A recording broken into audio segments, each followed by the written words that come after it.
Welcome to my channel, The World of Science Fiction. Don't forget to like and subscribe to the channel. The deep void shimmered darker than black, pulsing with a rhythm not even machines could trace. The omen hovered just outside the last mapped boundary, beyond the edge of the Union's reach, where stars thinned and silence wasn't empty but watching. Jason stood in the observatory, eyes locked on the anomaly ahead, a signal, a pulse, older than the Voidborn War, older maybe than time itself. It's calling to us. Naomi whispered behind him. Seyna stared at the swirling distortion beyond the window. That signal is not Voidborn. It's something else. Something that remembers the war but wasn't part of it. Mark leaned in from the side, chewing on a protein stick. What's the over-under on it being either a trap, a message, or the ghost of Jarvis again? Jason didn't smile, because for the first time he didn't know. Naomi tapped her console. It's broadcasting on an echo frequency, but the pattern is reversed, like it's reading us backward, trying to understand our intent before making contact. He stepped toward the uplink terminal. The shard in his chest began to glow, not with power but with recognition.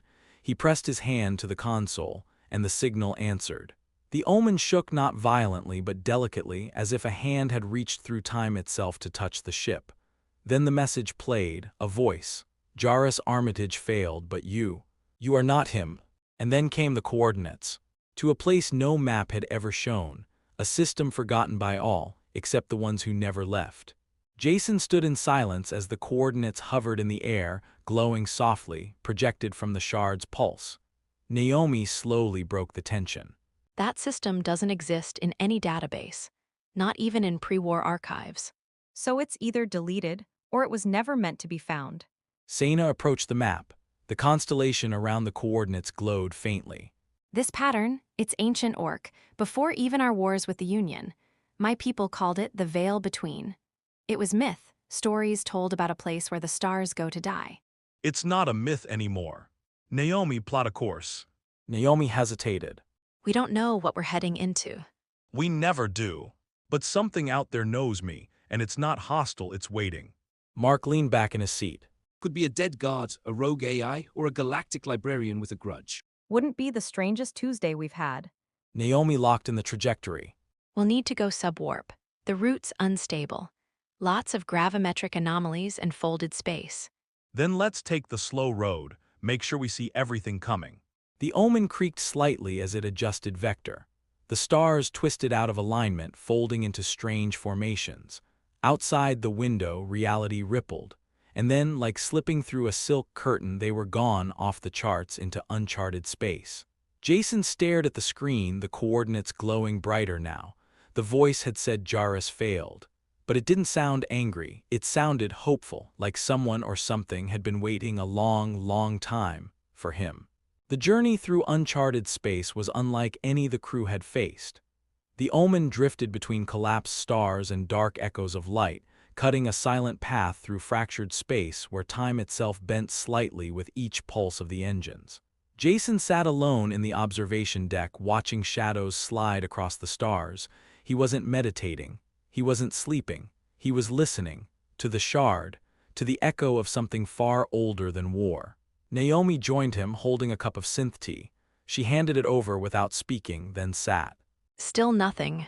Not nothing, just quiet, like someone's watching us from the other side of the universe's breath.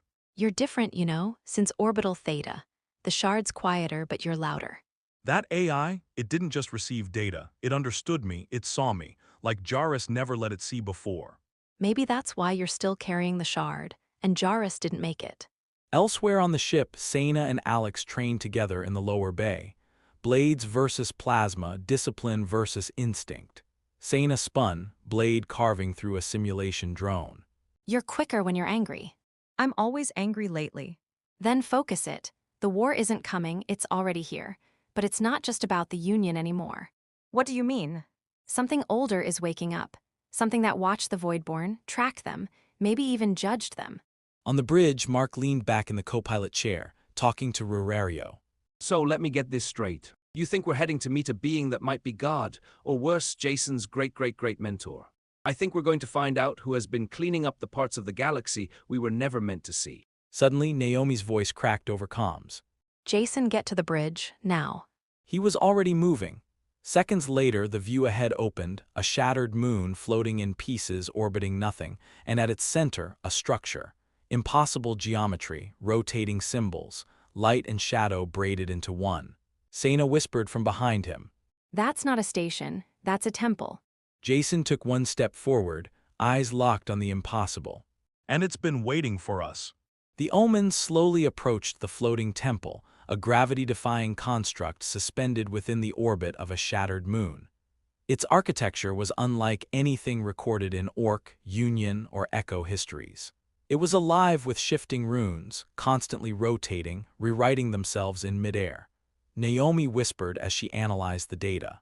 There's no tech signature, but it's generating energy equal to a small star.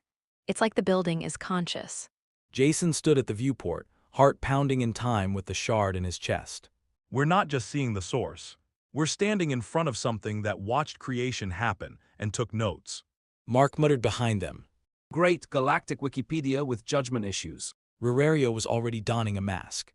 This is Zinth territory, or what the Zinth tried to emulate. My people speak of the Witness, the one who catalogued every rise and fall across time. This may be its archive. Then let's see what it's been saving for us. They boarded a glide pod and drifted toward the surface. As they passed the outer energy field, a strange hum filled the pod, not sound but memory. Naomi gasped, touching her temple. I'm seeing events, past lives. Old battles I wasn't part of, but I remember them. Alex gritted her teeth. I don't like things crawling through my head. Seyna, eerily calm, stared forward. It's not invading, it's offering. You choose what you see. The pod landed gently. They stepped onto a platform that seemed to fold time with every step, moments flickering beside them like ghosts. They saw Armitage weeping after the first Voidborn incursion, Union generals burying the truth under glass and flame, an Orc war priest forging flame from a star's death, and finally Jason, standing in this very spot. Jason froze. That's me, but I've never been here. A voice vast and echoing filled the air. You are the echo of failure, but also the flame of choice. Enter, witness, and decide what your legacy will be. The temple doors opened, not with force but with invitation. Jason stepped forward. Let's see the truth the galaxy buried. The interior of the temple was unlike anything the crew had ever seen. There were no walls, only open space shaped by intent, suspended between floating glyphs and crystalline threads of memory. Each step took them through another era. Jason walked at the front, the shard in his chest glowing with soft resonance, not in warning but in understanding. Naomi spoke softly. This place is storing possibilities.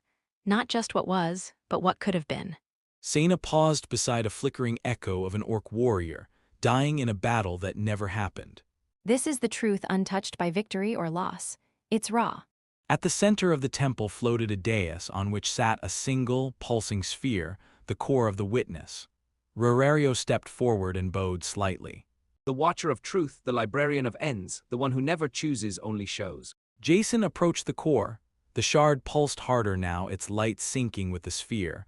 A voice filled the temple, not thunderous, not commanding, just present. Jairus chose war, the Union chose silence. You, Jason Armitage, must now choose what comes next. Visions enveloped them all.